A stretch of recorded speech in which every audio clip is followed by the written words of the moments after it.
The National Archives, housed in College Park, Maryland, houses millions of documents and government records from the 20th century, all of which have gone through the process of being declassified. In addition to all the secrets previously held by the US government, the National Archives also houses historical items such as Hitler's last will and testament and a piece of burned wreckage from Waco. Today, I'm going to go over a secret so terrible that the American government held onto it for 30 years.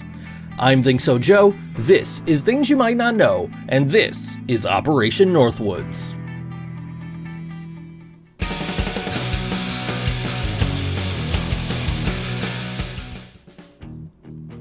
After years of war and struggle against a United States-backed dictatorship, Fidel Castro became the leader of the island nation of Cuba in 1959.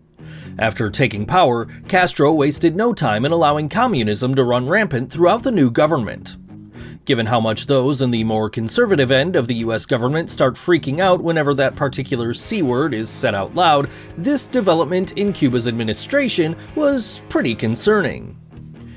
Add to that Fidel Castro improving his country's relationship with the Soviet Union at a time when the Cold War was starting to ramp up, stating that the CIA and the Department of Defense were losing their collaborative minds would probably be an understatement.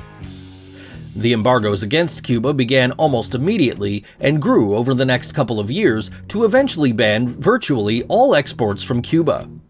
Not deterred, Fidel Castro kept moving forward, eventually becoming the public face of the evils of communism in American propaganda. The United States government would come to discuss more extreme measures to curb the growth of Castro's communism.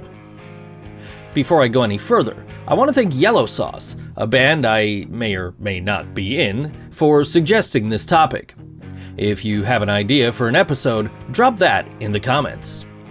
By 1962, many in the Department of Defense and the Joint Chiefs of Staff were getting very nervous about the newly repaired relationship between Cuba and the USSR. They were not too keen on the idea of communism spreading any further than it already had either. This led members of both offices coming up with the proposal for Operation Northwoods.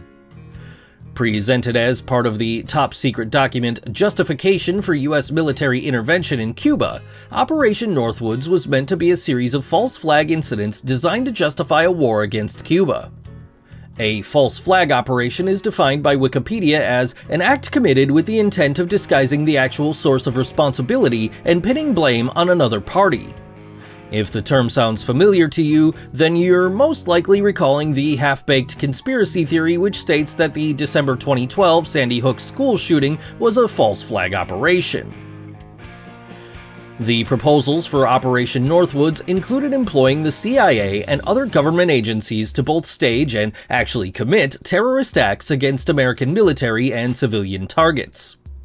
Some of the actions recommended in the documents included hijacking a plane and then shooting it down, bombing civilian targets in Miami and Washington, D.C., and blowing up one of our own ships.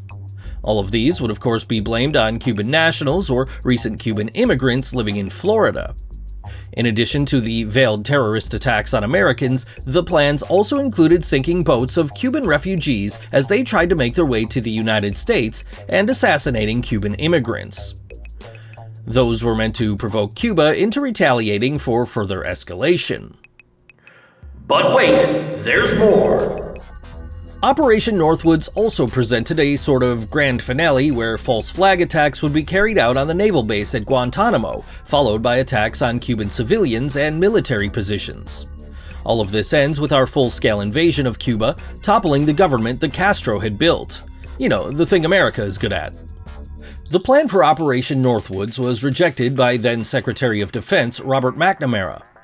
Unsurprisingly, the president at the time, John F. Kennedy, was not a big fan either. After having the proposal rejected, the chairman of the Joint Chiefs of Staff, General Lyman Lemnitzer, was given the boot. Lemnitzer was appointed to the role of Supreme Allied Commander of NATO in 1963, so it seemed to work out okay for him in the end. All of this hand-wringing over Operation Northwoods ultimately didn't matter because, as it turned out, these proposals amounted to nothing more than a glorified backup plan. Operation Mongoose had been authorized by JFK and began execution in 1961. although Mongoose wasn't quite as hardcore of a plan as Northwoods, as it was meant for covert assassinations and intelligence gathering. All of the documentation for Operation Northwoods was declassified 30 years later, along with 4 million other documents via the John F. Kennedy Assassination Records Collection Act of 1992. All of these previously top-secret plans had been available through the National Archives at that point, but the general public had not become aware of Operation Northwoods until 2001, when James Bamford published his book, Body of Secrets. After becoming aware of Operation Mongoose, the National Assembly of People's Power of Cuba was quick to condemn the American government. Hey everybody, thank you so much for watching Things You Might Not Know. If you enjoyed today's video, please leave a like and a comment down below. Subscribe to the channel if you haven't already, and hit that bell icon so you get notified every time I post a new video. You can follow me on Facebook, Twitter, and Instagram, and you can see a playlist of Things You Might Not Know videos over here.